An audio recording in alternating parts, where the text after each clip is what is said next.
The world operates on unspoken rules that most people never learn.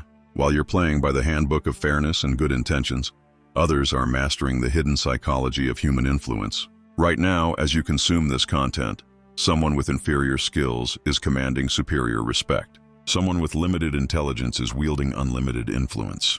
Someone with basic talents is living your dream life, simply because they understand what you're about to discover. You've been programmed to believe in systems that benefit everyone except you.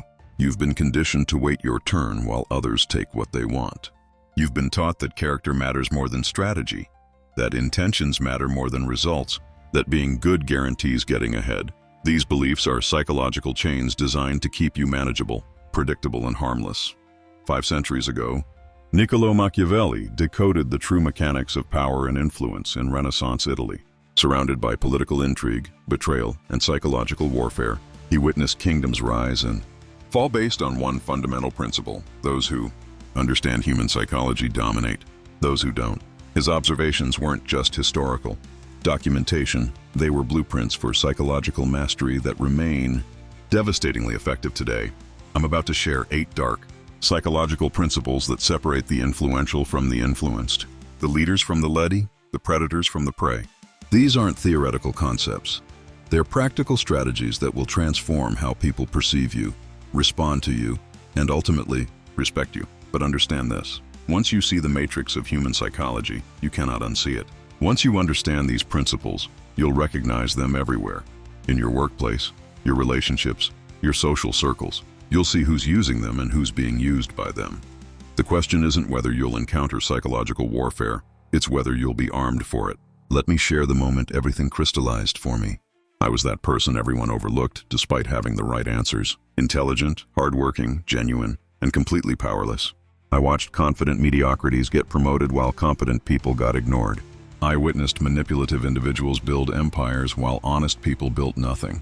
I saw charismatic sociopaths attract devoted followers while decent people attracted no one. Then the realization hit like cold water. The world doesn't reward intelligence. It rewards influence. It doesn't respect good hearts. It respects strong presence. It doesn't care about your character. It cares about your psychological dominance. This revelation destroyed my naive worldview but liberated me from a life of frustration and invisibility. Machiavelli lived in an era where psychological sophistication meant survival. Political leaders who understood human nature thrived. Those who relied on goodness alone were destroyed.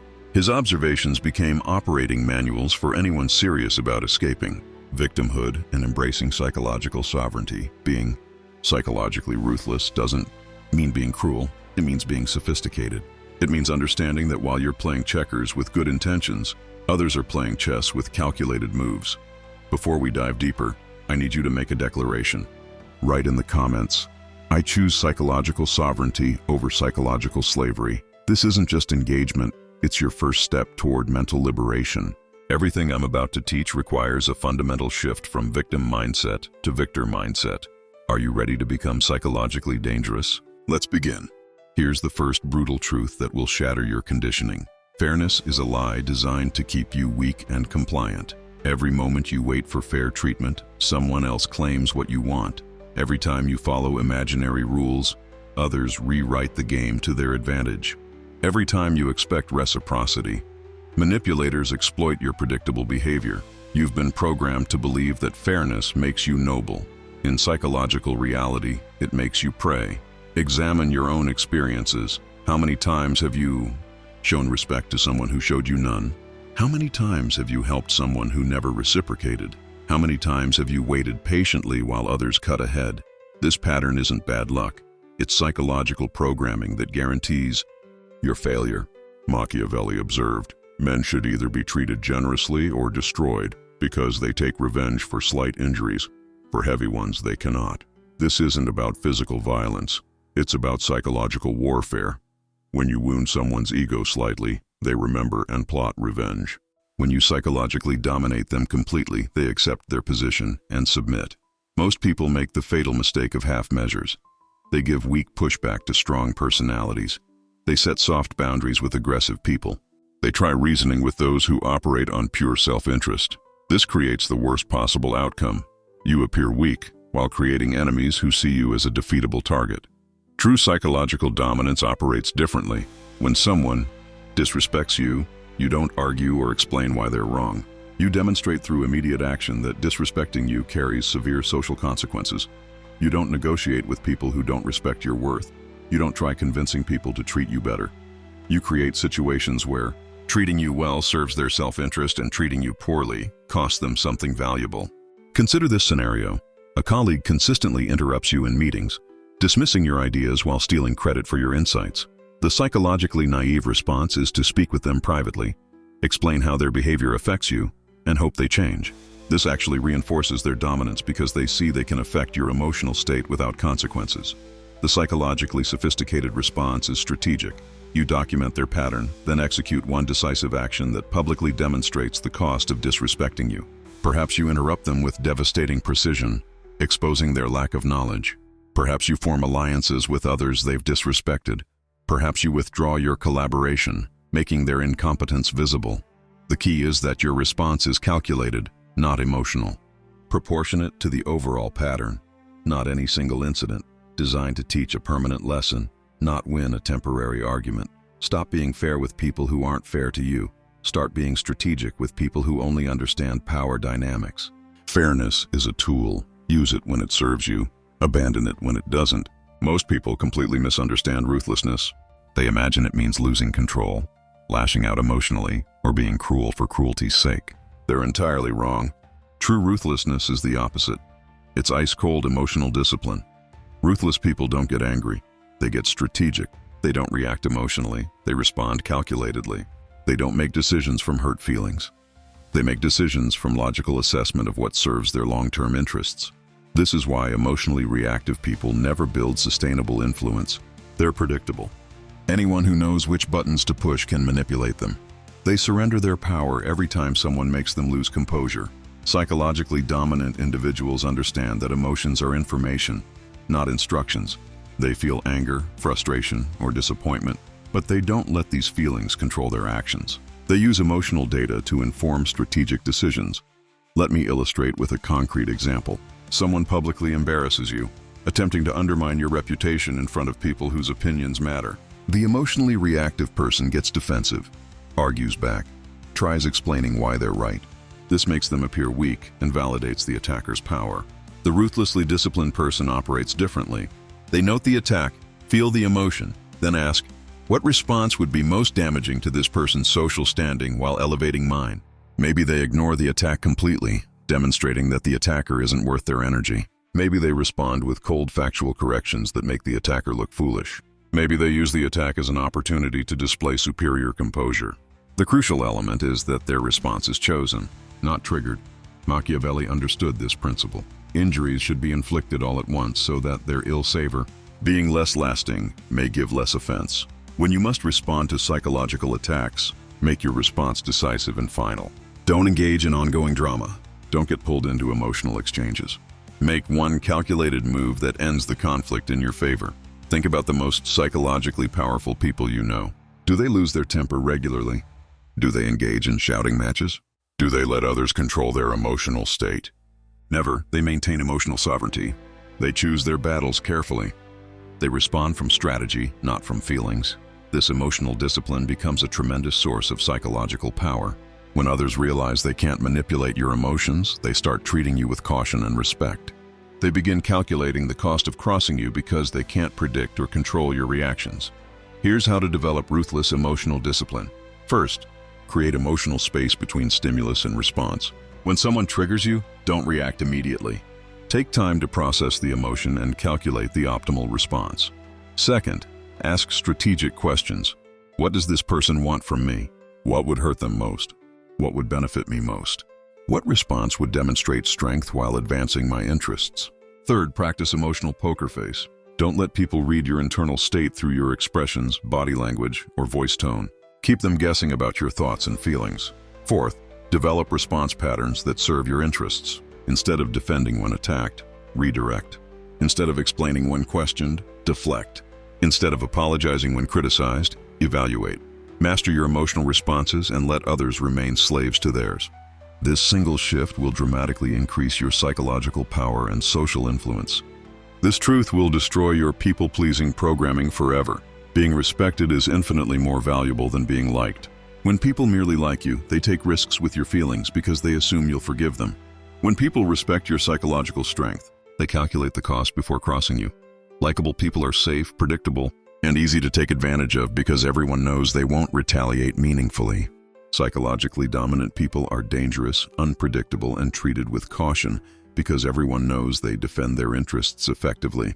Examine your social circles. Who commands the most respect? The nicest person or the one with the strongest presence? Who gets consulted before major decisions? The one who agrees with everyone or the one whose approval actually matters? Who gets their way most often? The people pleaser or the person with clear boundaries? Machiavelli was direct about this. It is much safer to be feared than loved. If one has to lack one of the two, this doesn't mean being a tyrant. It means being someone others know they cannot disrespect without facing real consequences. It means having a reputation for being fair but formidable. Here's how this principle manifests in daily interactions.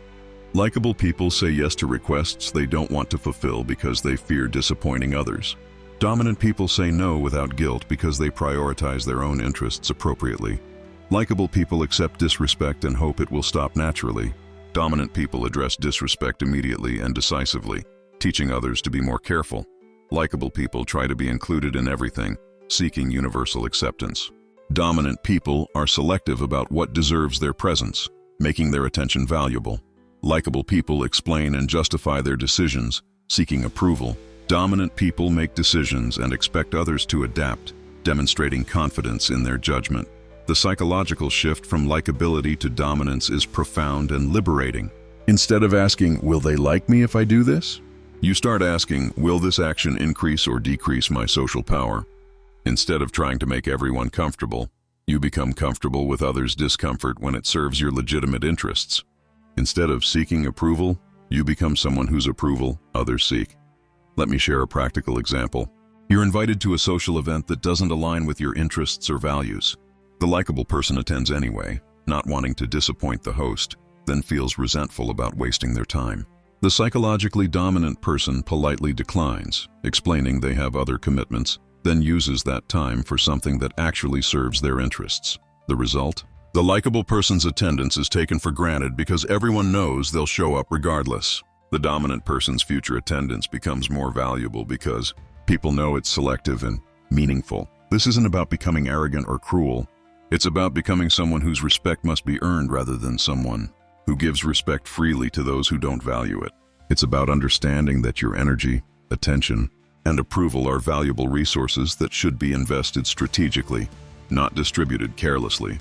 Build psychological dominance through consistent demonstration of your standards and boundaries.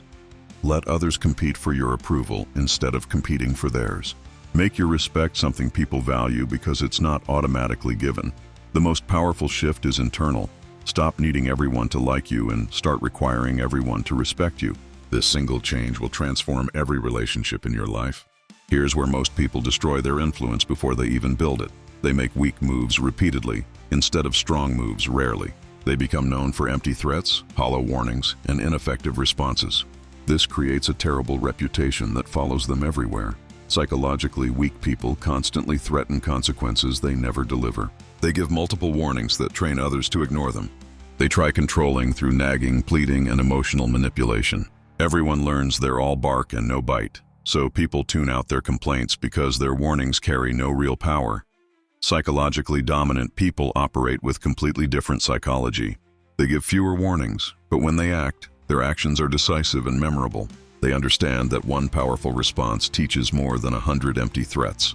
Machiavelli observed, "If an injury has to be done to a man, it should be so severe that his vengeance need not be feared." In psychological terms, this means when you must demonstrate your power, make it so clear and final that people understand not to test you again. Let me provide a specific scenario. Someone in your social circle consistently disrespects you, interrupting you, dismissing your opinions, making jokes at your expense. The psychologically weak response is to keep asking them to stop, getting visibly frustrated, complaining to others about their behavior. This actually reinforces their dominance because they see they can affect your emotional state without facing meaningful consequences. The psychologically dominant response is entirely different. You document the pattern quietly, then you act once and decisively. Maybe you publicly call out their behavior in a way that embarrasses them. Maybe you exclude them from something they value. Maybe you demonstrate your social power by turning others against their behavior. The key is that your response is disproportionately strong compared to any single incident, but proportionate to the overall pattern of disrespect. This creates powerful psychological impact. Others see that disrespecting you has real costs. They also see that you're not someone who makes empty threats. When you act with force and finality. This principle applies across all areas of influence. Instead of constantly trying to convince people of your value, you occasionally demonstrate it so powerfully that the lesson sticks permanently. Instead of always being available and helpful, you're occasionally unavailable in a way that makes people realize they need you more than you need them. Instead of arguing your position repeatedly, you take actions that make your position undeniable. Instead of warning people multiple times about consequences, you implement consequences once in a way that makes warnings unnecessary. Here's a professional example. You have a colleague who consistently takes credit for your ideas. The weak response is to keep confronting them privately, hoping they'll change their behavior out of guilt or fairness. The strong response is to start documenting your ideas in emails copied to relevant people, before sharing them verbally, then publicly correcting the record when theft occurs. One decisive demonstration of this system stops the behavior permanently because the cost becomes too high. The psychological principle is simple. People test boundaries to see if they're real or imaginary. When you respond weakly to boundary violations, you teach people that your boundaries are suggestions, not requirements. When you respond decisively to boundary violations, you teach people that your boundaries are walls, not lines in the sand. Make fewer threats, but follow through completely when you act. Build a reputation for decisive action rather than empty warnings. Let one powerful response do the work of 100 weak ones. Remember, your reputation for follow-through is one of your most valuable psychological assets. Protect it by only making commitments you'll keep and only issuing warnings you'll enforce. This is the most sophisticated form of psychological influence. Understanding that people's perception of you matters more than the objective reality of who you are. Most people focus entirely on being competent and assume others will naturally recognize their value. This approach is psychologically naive. Human psychology doesn't operate on investigation and evidence. It operates on impression and assumption. People don't have time or energy to deeply analyze your character. They make rapid judgments based on surface signals and social proof. If you don't actively manage how others perceive you, someone else will manage it for you, and not in your favor. Machiavelli understood this completely. Everyone sees what you appear to be. Few experience what you really are. This means that for the vast majority of people you encounter, your image is your reality. Your reputation is your power. Your perceived value is your actual value in their psychological framework. Psychologically sophisticated people understand this and actively craft their image. They control the narrative about who they are before others create that narrative for them. This isn't about being fake or dishonest. It's about being strategic in how you present your authentic qualities. Consider social media as a perfect example. Two people accomplish identical achievements. One person documents their success strategically, showing competence and progress. The other person says nothing, assuming their work speaks for itself. Which person receives more recognition, opportunities, and respect? Obviously, the one who managed their perception effectively. This principle applies to face-to-face interactions as well. Your body language, voice tone, clothing choices, and social confidence communicate your value before you speak a single word. If you enter a room with confident posture, make direct eye contact, and speak with authority, people unconsciously categorize you as important. If you slouch, avoid eye contact, and speak tentatively, people unconsciously dismiss you as unimportant. The psychological principle is fundamental. People treat you according to how you train them to see you. Here's how perception management works in practical terms. Narrative control. You strategically share your successes while downplaying your failures. You frame your setbacks as learning experiences and your achievements as natural results of your competence. Social association. You position yourself near high-value people and activities to elevate your status through proximity. You're selective about who you're seen with and what events you attend. Strategic mystery. You maintain some privacy about yourself so people fill gaps with positive assumptions rather than knowing all your vulnerabilities. Confidence projection. You project certainty even when feeling uncertain because confidence is psychologically contagious and uncertainty is repulsive to most people. Competence demonstration. You create opportunities to showcase your abilities in low-stakes situations, so your reputation is established before high-stakes moments arrive. Let me share a concrete example. You're starting a new job where nobody knows your capabilities. The perception unconscious person keeps their head down, works hard, and assumes their competence will be noticed naturally. The perception conscious person takes a different approach. They ask intelligent questions in meetings, volunteer for visible projects, share relevant insights, and make sure their contributions are recognized and remembered.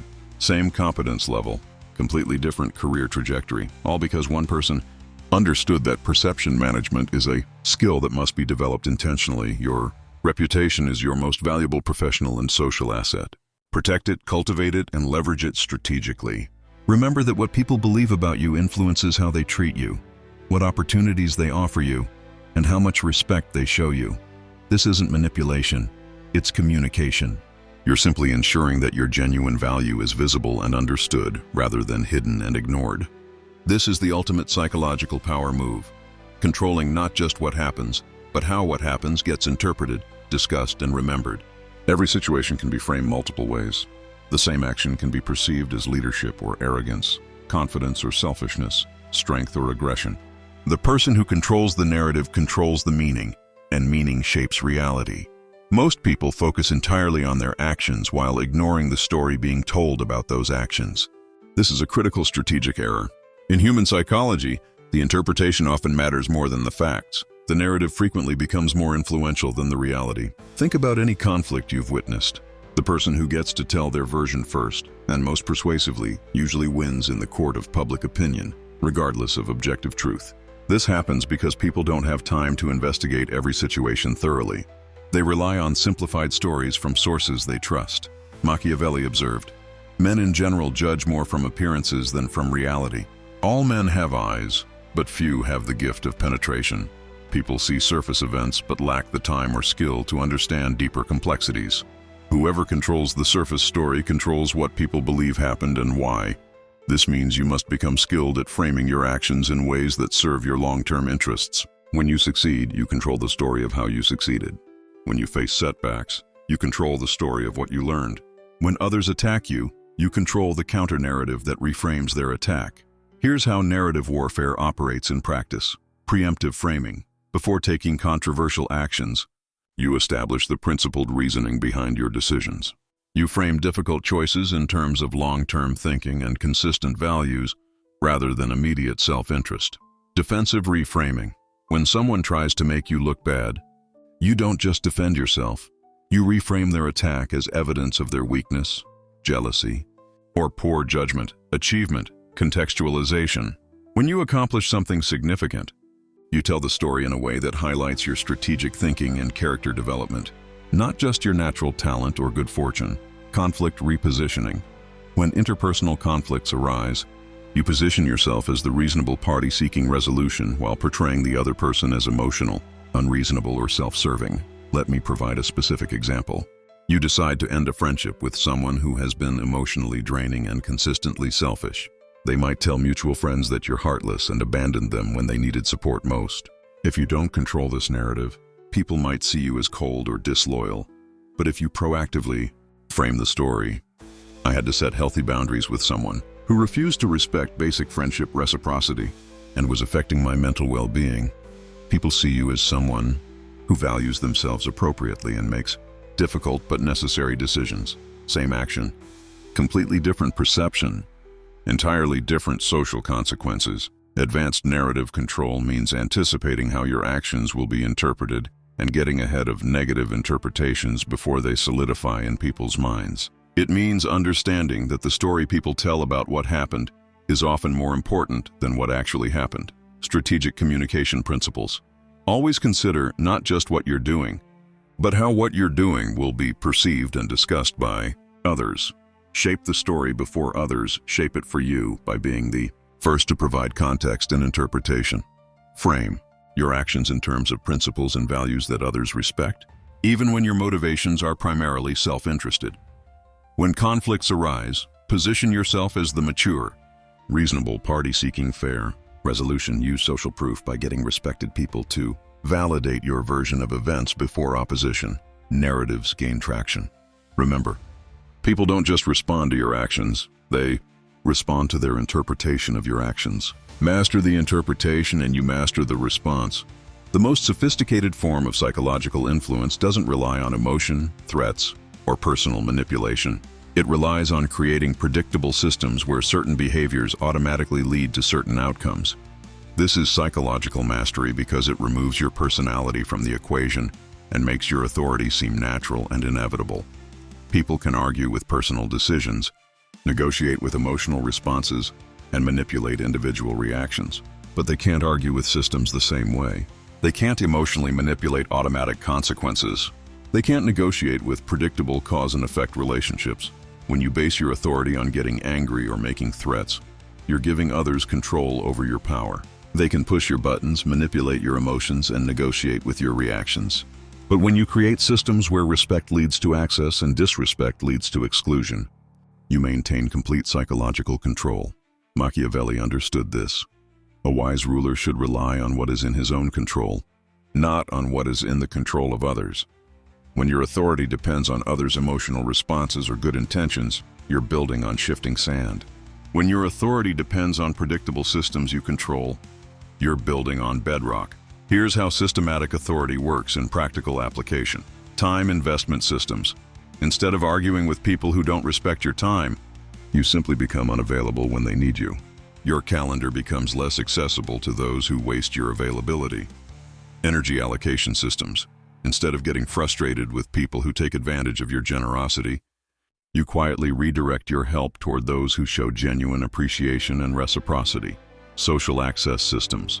Instead of trying to convince people to treat you better, you create situations where treating you well grants social benefits and treating you poorly results in social exclusion.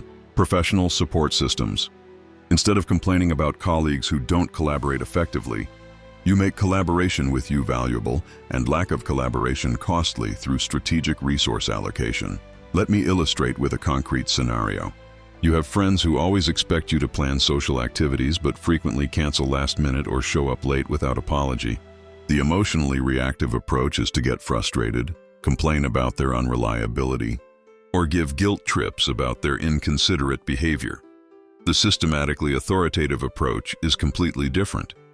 I plan activities for people who confirm attendance reliably and respect agreed-upon timing. If someone develops a pattern of canceling or chronic lateness, I stop including them in future planning. You don't announce this as a threat or punishment. You implement it as a natural system. People who value your effort receive more of it. People who waste your effort receive less of it. The system operates automatically based on their behavior, not your emotions. This creates psychological authority because people start modifying their behavior to maintain access to what you provide. They can't argue with the system because it's based on logical consequences rather than emotional reactions. They can't manipulate automatic outcomes the way they might manipulate personal responses. Key elements of systematic authority: predictability. People know that certain behaviors will lead to certain consequences consistently, regardless of your mood or personal feelings. Fairness. The system applies equally to everyone based on behavior, not personality or relationship. Status, automaticity.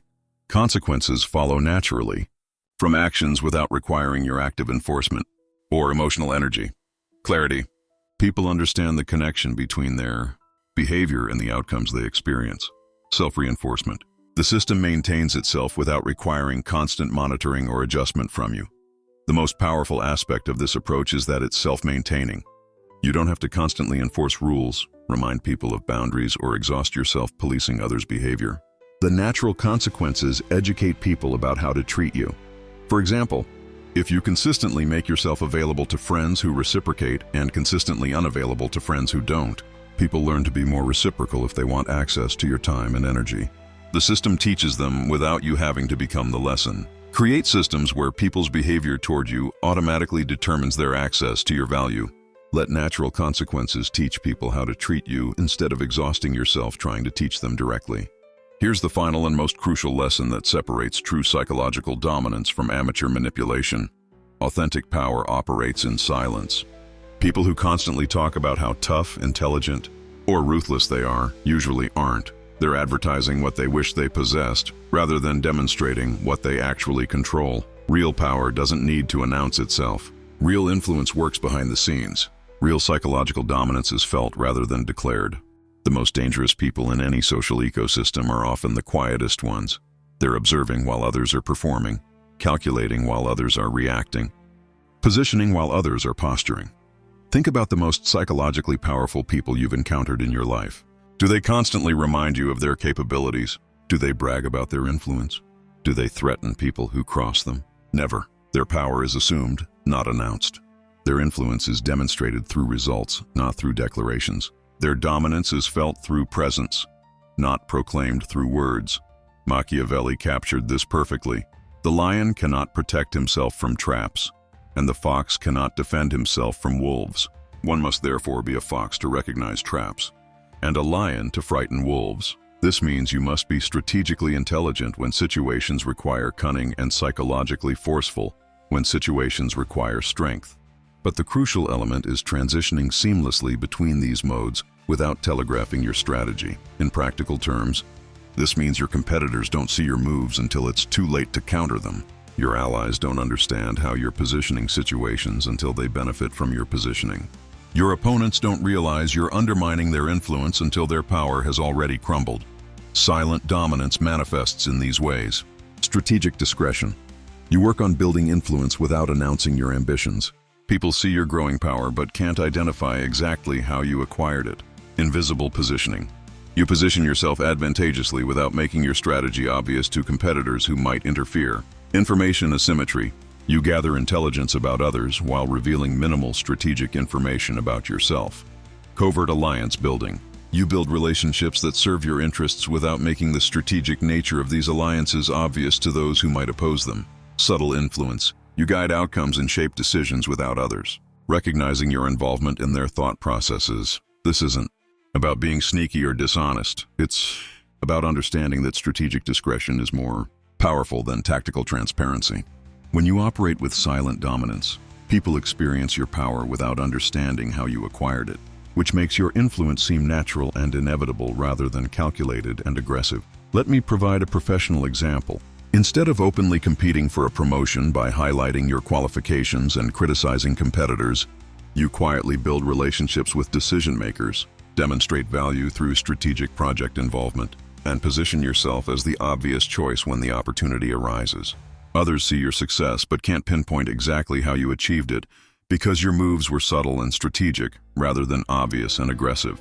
The psychology of silent power. Unpredictability. When people can't read your strategy, they can't counter it effectively. Your silence creates psychological uncertainty that works in your favor. Perception of depth. Quiet confidence suggests hidden capabilities. People assume you have more power than you demonstrate because mysterious confidence is more impressive than obvious competence. Reduced resistance. When people don't see your power moves coming, they can't organize opposition.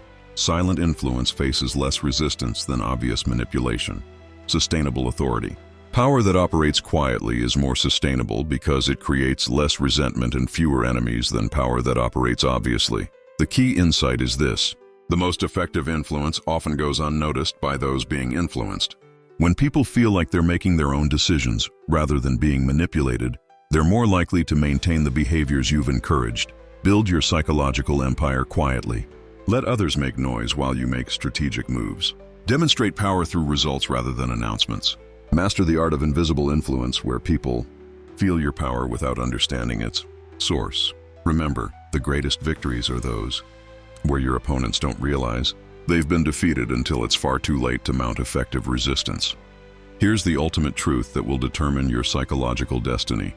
If you don't master the dark psychology of human influence, someone who has mastered it will control significant aspects of your life. This isn't theoretical. It's practical reality happening around you constantly. While you've been learning these principles, manipulative people are exploiting those who still believe in universal fairness. Psychologically dominant individuals are positioning themselves above those who think good intentions matter more than strategic thinking. People who understand influence are building lives of power, while people who ignore influence are building lives of frustration. The choice is brutal, but unavoidable. Become someone who understands and uses psychological influence, or remain someone who gets influenced and used by others. You've been conditioned to believe that learning these principles makes you morally questionable. That programming serves the interests of people who want you to remain naive, predictable, and easy to manipulate while they operate with sophisticated understanding of human psychology. Every day you delay implementing these lessons is another day someone more strategically minded is building the influence and respect you desire.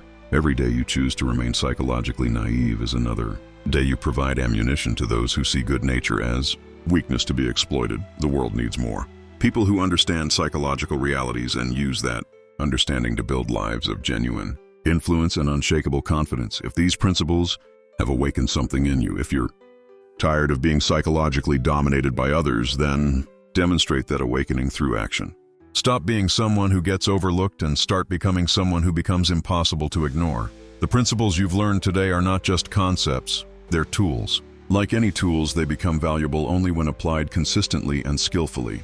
Start with small implementations. Set a boundary and enforce it completely. Create a simple system that rewards the behavior you want to see. Practice emotional discipline in one challenging relationship. As you develop these capabilities, you'll notice people responding to you differently. They'll show more respect, seek your approval more actively, and test your boundaries less frequently. You'll discover that psychological strength attracts opportunity the same way weakness repels it. Remember what you declared. I choose psychological sovereignty over psychological slavery. Now stop choosing and start demonstrating. The decision is yours, but choose quickly. Because while you're debating whether to become psychologically powerful people are already deciding what role you'll play in their strategic plans. Your transformation from psychologically dominated to dangerously confident begins with your next interaction. Make it count.